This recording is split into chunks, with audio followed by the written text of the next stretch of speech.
Justin Crumley here with the Cujo Productions channel. Welcome to another edition of Cujo Productions Sports Talk. This one's a little different than what I normally do. This time I am in front of the camera. I thought it would make things a little easier on me. I don't have to go get a whole bunch of images and do a voiceover and yeah, so anyway, I thought I would appear in front of the camera for this one because why the hell not? So anyway, guys, football season is officially over. Yes, I know, it's going to be very tough. It's going to be... Hello, darkness, my old friend. So you guys know I am a die-hard Patriots fan. I still am, even after they lose the Super Bowl. That has not affected my opinion at all.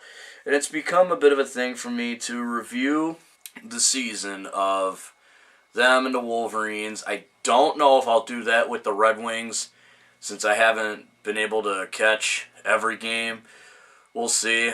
I definitely won't be doing it with the Pistons. That's just not going to happen. I am getting back into basketball, but slowly but surely. And as far as the Tigers go, well, they haven't even started yet, so we'll see. So, let's talk about the 2017-2018 New England Patriots.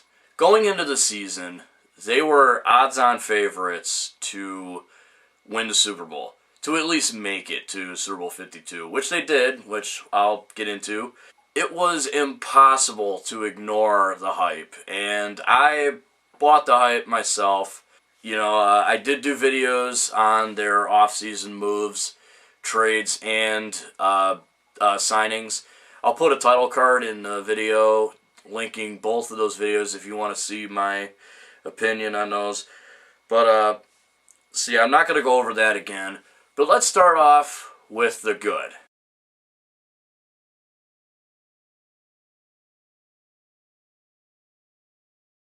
So this is a bit of a controversial one, to say the least. I'm sure saying the Patriots' defense was good is definitely not the smartest statement in the world. And you would be right if you said it was awful or just not good. They were definitely very up and down. I specifically said after September because when you look at the amount of points they were giving up in the month of September, and then you go into October and beyond that, the average points that they were giving up went way down. And this was a Matt Patricia style defense. Gave up a lot of yards, but not a lot of points. And the Patriots defense did improve, although it still was very up and down. They added James Harrison down the road, which was great. I hope they bring him back for at least another year. Yeah, definitely helped with the run. The lack of run defense, I should say. And they were giving up a lot of yards, but they weren't giving up a lot of points. That was the big thing for Matt Patricia's defense. I wanted to put that first because while it is a good thing, it wasn't so good in September, and it wasn't really good in the Super Bowl.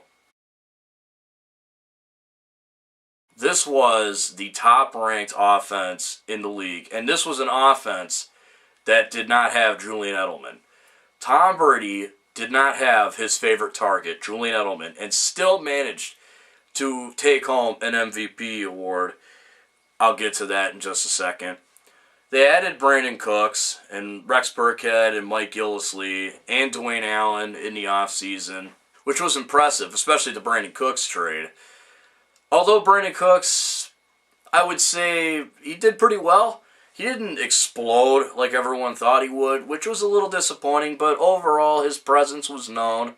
Dwayne Allen did nothing. Martellus Bennett got brought back, and I mean he played like one game, I think, and then he went on IR. Gillislee really didn't do too much. Burkhead did really well. Was injured here and there, but still managed to do very well, fit in with the Patriots scheme very well.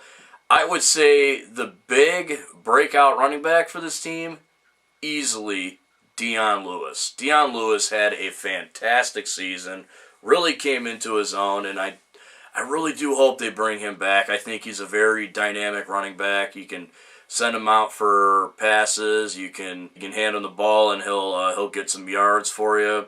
He's a very good running back, and I would love to see him in the backfield for New England next year. Overall, the offense, led by Josh McDaniels, was fantastic, and I'm so glad that he's coming back. I really am. You all knew this was coming. You guys know I'm a huge Tom Brady fan. Season MVP. Now, did he deserve to win it? I would say no. Carson Wentz probably should have won it. Even though he got injured, he still had the most touchdowns in the league at 34, and he only had 7 picks, whereas Brady had 33 touchdowns and 8 picks. To say that Brady probably shouldn't have won it is probably some truth to it, but nonetheless, Brady had a breakout year. Everyone was talking about, oh, the Madden curse, the Madden curse. Oh, he's 40 years old, oh, all this other crap. Needless to say, I think he definitely overcame the Madden curse to pump out the season that he did, especially at the age of 40, to be a pivotal member in guiding your team back to the Super Bowl, which is not easy to do. I mean, even though they lost, I don't know how you say that he didn't break the Madden curse. I think he did, and then some. Not to mention, he won his 3rd NFL MVP. Brady had an amazing season, and I can't stress this enough. He's 40. He's going to be 41. Amazing. So this is probably the least interesting point that I'm going to make. They won the AFC East again. At this point, we all kind of expected it. But still, I think they actually set an NFL record with most consecutive division titles for one franchise. That can't be ignored. That's phenomenal. That's just amazing. And they did it with a mediocre defense, a 40-year-old quarterback, and, all kinds of drama in the organization, allegedly. I'll get to that in a minute. But, the AFC East Championship was awesome. Yes, they made it to another AFC Championship game. Everyone hated it. I loved it. They won a very exciting AFC Championship game against the Jacksonville Jaguars. Refs, blah, blah. I'm not going to get into it. It's pointless. For them to make another AFC Championship, another consecutive one, I don't know the number off the top of my head right now, but yeah, it's awesome, at least for me and Pats fans everywhere. So another AFC Championship. This was the 8th one for the Patriots under the Brady Belichick era. That can't be ignored either. It's amazing, even if you don't like it. Now, let's get into the bad points.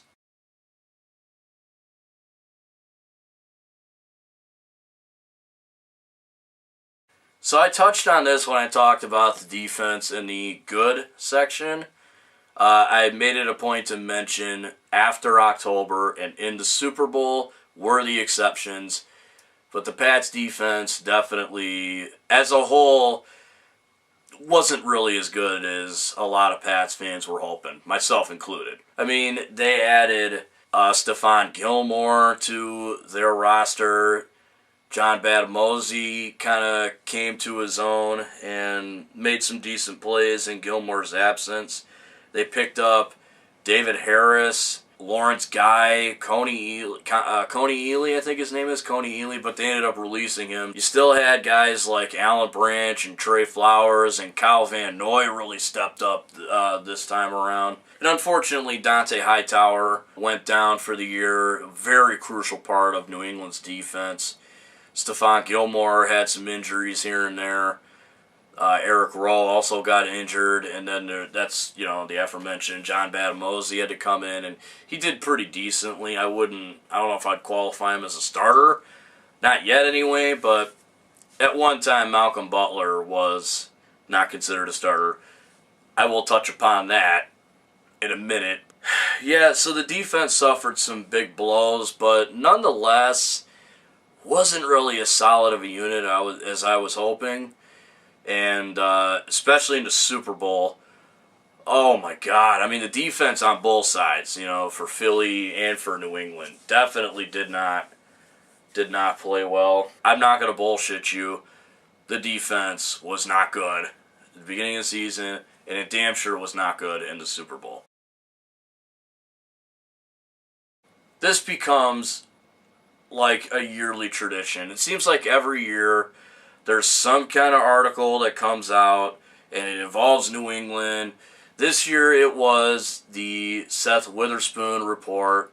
I think that's the name. Basically, if you're not familiar with this, it's basically there was like a power struggle between Belichick and Kraft. Belichick was set to trade Brady and put Garoppolo into the starting spot, which I'm not so sure makes a whole lot of sense. Now, Garoppolo was going to be a free agent at the end of the year, and he is a lot younger than Brady and has shown some great signs, and we saw that in San Francisco. But according to this report, Brady went and complained to Robert Kraft, and Robert Kraft forced Belichick to trade Garoppolo for a second-round pick. Now, everyone kept saying that Garoppolo was worth more than that, and maybe he was, but I don't know a whole lot of teams that would have gave up more than a second-round pick.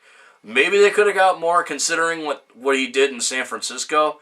I would say they could have got more, but there's a lot of holes in the reports. The Patriots came out and said that, there's no struggle. We all have a common goal. We just want to win. So is this article accurate?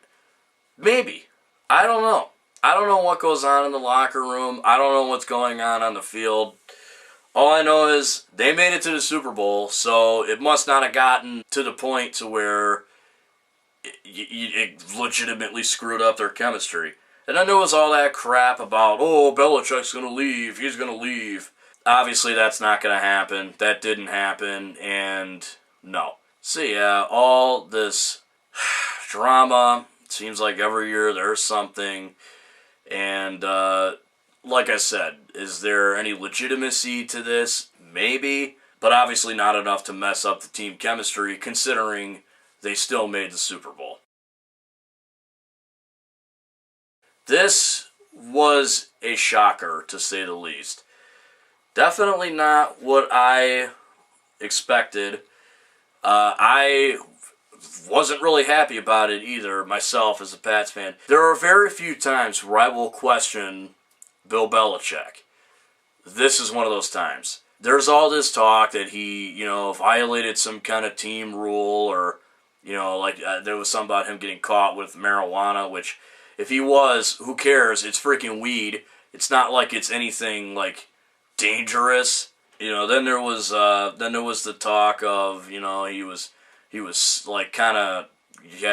sick or something, wasn't feeling very well, was not playing well at practice, lost a starting job. There's all kinds of factors that go into this. But for me, now, let's talk about the whole team rule thing, because Butler came out and said, that's crap, I never violated anything. He made a long post on Instagram, and it was liked by, Brady, Dante Hightower, Brandon Browner also had some words about not playing Malcolm Butler. And, honestly, I do agree. I think it was a bad decision on Belichick's part. Butler says he could have made a difference, and it's possible. Would they have beaten Philly? I don't know. I don't want to take away from Philly at all by saying, Butler would have beat you. Nah. I don't know that to be true. I don't know if Philly if Nick Foles would have had a harder time. He might have. Butler was a good corner. Is a good corner, an above average. I don't think he's the best in the league, but he's definitely should have been playing in this game.